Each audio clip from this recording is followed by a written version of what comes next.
Condoleezza Rice, you've described September 11 as a day when the darkly possible became a horrific reality. A day, no doubt, that scorched in your mind. What were you doing when you got the news, and how did it hit you? I was standing at my desk in the West Wing of the White House, getting ready to go down to my meeting with my senior staff, and my executive assistant came in and said, "A plane has hit the World Trade Center." And I thought, what a strange accident. And so I called the president, who was at an education event in Florida, and he said the same thing, what a strange accident. A little later on, I went down to my senior staff meeting, and the executive assistant handed me a note, and it said a second plane had hit the World Trade Center. And I thought, my God, this is a terrorist attack.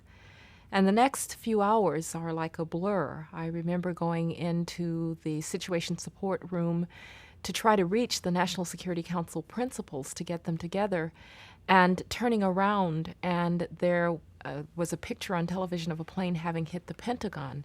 So you had no inkling of what was of those other elements that might unfold? No, and for several hours, the most difficult thing is that we didn't know what else was coming, because there were planes still in the air.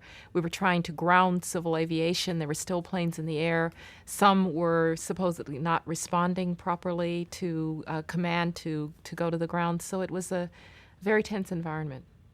Moments of great human tragedy often strike with a great sense of unreality. Did you feel that you were operating in an environment of unreality?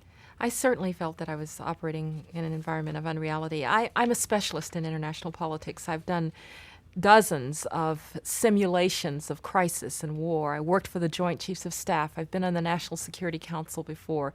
You go through crisis simulations in which something awful happens and you have to manage it. But it's never the same. But it's never the same. And I have to admit that I felt a bit like I was floating out of my own body watching some of this.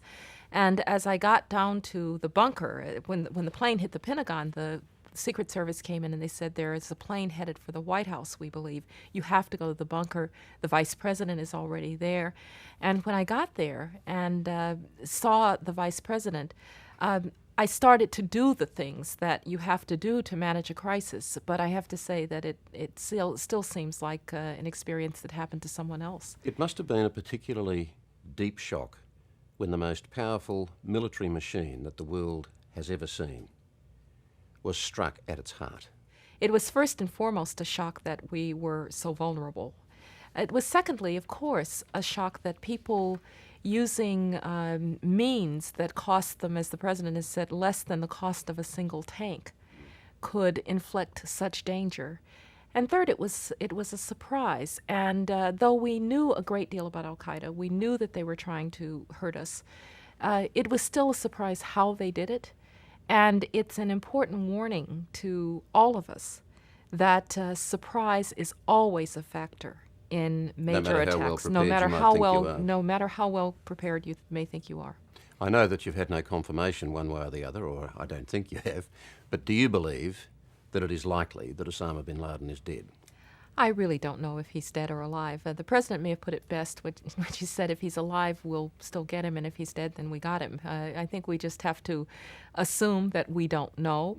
The key is to make sure that the al-Qaeda network is disrupted. Osama bin Laden, of course, we'd all like to, quote, get him. But this was never a one-man network, and every leader that we wrap up, every command and control installation that we destroy is one less one less capability for al-Qaeda to do the sort of thing that it did on 9/11. Iraq is now clearly back in America's sights after September 11. What does Iraq have to do with September 11? Well, we had a problem with Iraq before September 11th. We have a problem with Iraq after September 11th. But perhaps we see it with a little more clarity now. What it means to have a threat that's out there lurking, a hostile threat to the United States, and not to be able to get to that threat before it gets to you. I do think that it's given a new clarity to the real nightmare, which would be the joining together of weapons of mass destruction in the hands of tyrants with the threat that is terrorism. In and of themselves, these are important and devastating threats, terrorism and weapons of mass destruction.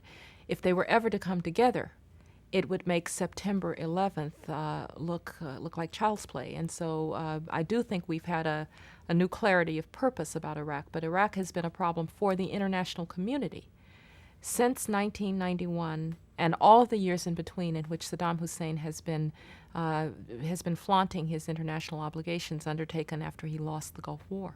You've said there's a powerful moral case for action now against Iraq.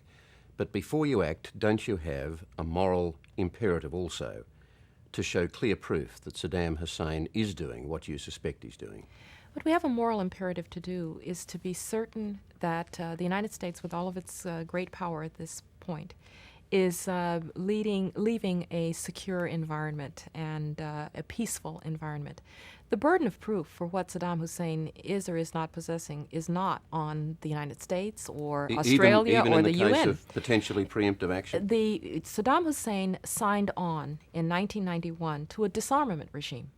He said that he was prepared to let the world employ methods, inspections, to show that he was not continuing his production of weapons of mass destruction. There is no doubt that he has produced weapons of mass destruction. There is no doubt that he has used them.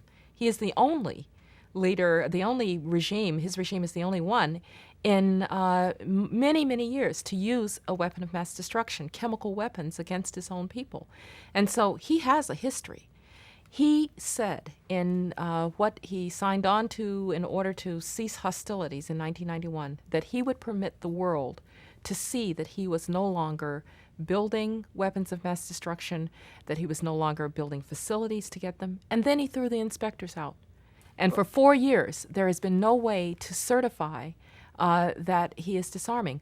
The burden of proof is on him. Well, I think he stopped the inspectors going into the presidential palaces, and the inspectors were withdrawn. He did not do what he said he was going to do, which was that he would allow any time, any place, inspectors to certify that he was disarming. Now, we can all say, well, perhaps he needed the hotel space, so he didn't want them there. I mean, come on. Why would he not want inspections of presidential palaces? Because clearly he has something to hide. Dick Cheney, Vice President Dick Cheney, says that a return of UN weapons inspectors to Iraq would provide no assurance of Saddam's compliance with UN resolutions regarding weapons of mass destruction. He says, on the contrary, there's a great danger it would provide false comfort that Saddam was back in his box. Do you agree with that assessment? The President has long said that the issue here is disarmament, not inspections. Inspections are a means to an end. And the Vice President was simply stating a very clear fact, which is that the way that this has been carried out in the past, Saddam Hussein has been able to frustrate inspections. He has been able to conceal. The inspectors themselves have talked about large, unaccounted for stockpiles of biological and chemical weapons. This was just a statement of fact. But now, Colin Powell has just said, and I assume you agree with your Secretary of State, that the next step should now be to get weapons inspectors back in. The key is to make certain that he disarms. And weapons inspectors may well be, if appropriately designed and appropriately allowed to do their work, an element of that. Do you believe that appropriate design? Colin Powell also said that it is not the case that weapons inspectors in and of themselves will secure this. The United States has a policy of regime change. And that policy says that the place is only going to really be secure, the region is only going to be really secure when you have a regime that will live up to its international obligations. But we have always said that weapons inspections can be an important element of disarmament. They are not an end in themselves. But do you believe, to make those weapons inspectors effective, do you believe, as some are suggesting, that they should have strong military backing, some sort of armed inspectorate? Well, we will see. What we do know is that up until now, the inspectors have never been allowed to do their work in a way that certified what Saddam Hussein said he was going to certify. Is that an option, a kind of armed inspector? We will see. But the key here is that the world needs to be certain about the disarmament of this regime. And that is not all that Saddam Hussein signed on to. He also signed on to resolutions that he would not threaten the minorities in his country. He continues to do that. The no-fly zones that the United States and Great Britain have been flying to try and enforce UN resolutions. He routinely shoots at our planes. He's in constant violation of Security Council resolutions. Do you also agree with Cole and Powell that there must be international coalition agreement before and consensus before a US attack on Iraq? Well, I'm not going to put words into Secretary Powell's mouth, and I think we have to be careful here. I will say that the President has said, and the Secretary fully agrees, that the United States will seek international support for any of its acts. You only have to look at the way this president went about the Afghanistan Well, he's operation. described that as a glorious coalition, but the signs are there that a glorious coalition going into Iraq might be a quite different proposition. I would caution against trying to read signs. The president has been deliberative in the way that he has dealt with the use of force when even though we were brutally attacked, Afghanistan was put together in a deliberative way, an international way, and the president has made clear that he wants to seek the advice of and the support of the international community. Then there are those critics at home like General Scowcroft, General Schwarzkopf, Lawrence Eagleberger, James Baker, the president's Middle East envoy, General Zinni, Henry Kissinger, all voicing to one degree or another concern about military action against Iraq at this time. That must cause you some cause to pause. As the President has said, the debate and a healthy debate about the course of action where Saddam Hussein's regime is concerned is to be expected in a democracy, and it is a healthy thing. Of course, this President is going to consider all of the concerns. People don't have to tell him that there need to be concerns about how we deal with the regime in Iraq. But I will say this, it is also the case, as the President has made his argument, starting with the State of the Union, that there are considerable risks to inaction as well. General Zinni says that war against Iraq would be unwise for a whole raft of reasons. He's your envoy to the Middle East. He says, quote, "It's pretty interesting that all the generals see it the same way and all the others who've never fired a shot and are hot to go to war see it another way." Is General Zinni wrong? Well, I'm not going to deal in the hyperbole in which General Zinni is apparently quoted there. I will just say that this is a deliberative president who will look at the options available to us, who will consult with the Congress, who will consult with our allies, and who will decide a course of action. Is it conceivable that you could go into Iraq without UN support? Let's be very realistic here. We are dealing with a considerable threat to peace and stability in the region, a considerable threat to the interest of the United States, and if we let this threat go unaddressed, a considerable threat to the United States and to its security.